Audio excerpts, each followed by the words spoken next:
Aloha friends, it's Mrs. Rankin. Welcome back to our seed saving series. We are looking at our third type of plant from the Pōmaika'i Garden that we're looking to save seeds from.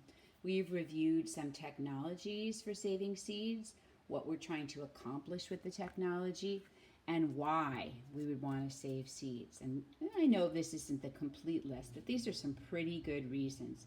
So today I'm going to show you a technique of separating seeds from other organic matter. So I have a dried seed head here, a flower head from a Zinnia plant, which was a beautiful flower that we had in the outside 4th and 5th grade garden, and the blossoms were orange and pink and white and even some yellow.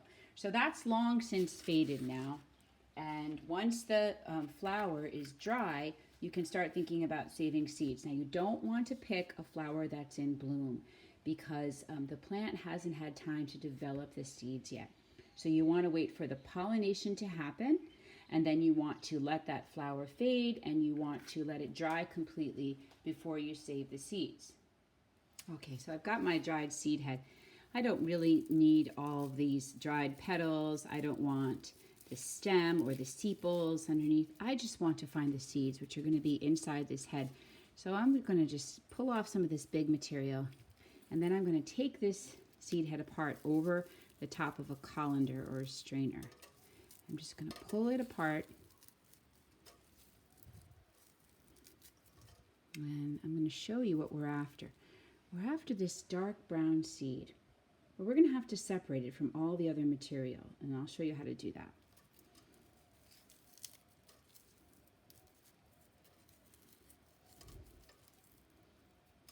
All right, so all this papery material is called the chaff. We don't want the chaff. We just want the seed. So I'm going to press and rub the seed and the chaff material in this strainer and just kind of break everything up as best I can. It's okay to give it a good hard rub until you've got some things separated. Now, see, now you can see how we've got the seeds separated. So there's the seed that we want. Here's all the material we do not want. That's the chaff. But I don't really want to pick through all of this. That's kind of humbug, right? So we can take advantage of the fact that this chaff is much lighter weight than the seed, which is heavier, more dense.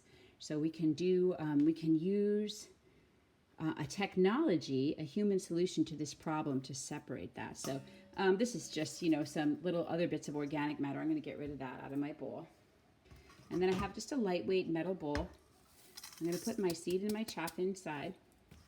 And I'm going to swirl it. I'm going to start slowly, and then I'm going to go faster and faster. So it might look a little blurry. And you're going to see this mixture kind of start to swirl around. And then I'm going to use my breath to blow into the bowl as I'm swirling. And I'm going to use just enough so that this chaff will fly out, but the seed will stay inside. And this is called winnowing.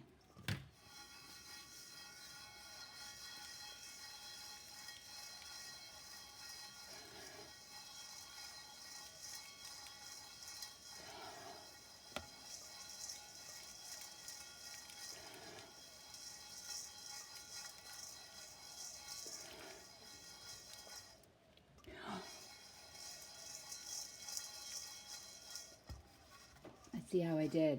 All right, I made a little bit of a mess. It's probably best done outside. But I wanted to show you that now I have the zinnia seed. Isn't that easy? Now I can go ahead and package that up. So I've got my clean, dry glass jar. It's an old jam jar. And I simply am going to pop it open and transfer my seed carefully inside. Now remember, we want that to stay nice and dry. So we're going to use one of these silica packs that we save from when we get them in food. We just keep them on the side and save them. And they'll absorb any little bits of moisture. I'll go ahead and put that in there with the seed. And I've got it labeled, the type of seed, where the seed was grown, and when I packaged it up. Great. I've got 3 different types of seed now that I saved from our school garden. We've got our kalamungai, our moringai, our sunflower, and our zinnia. All these seeds came from our school garden. We didn't have to pay anything for them. We know that they're going to grow well in our local conditions. And we get to keep on passing down important plants, plants that are important to our culture and place. So seed saving is a great idea and something we should all be doing. I hope you enjoyed it.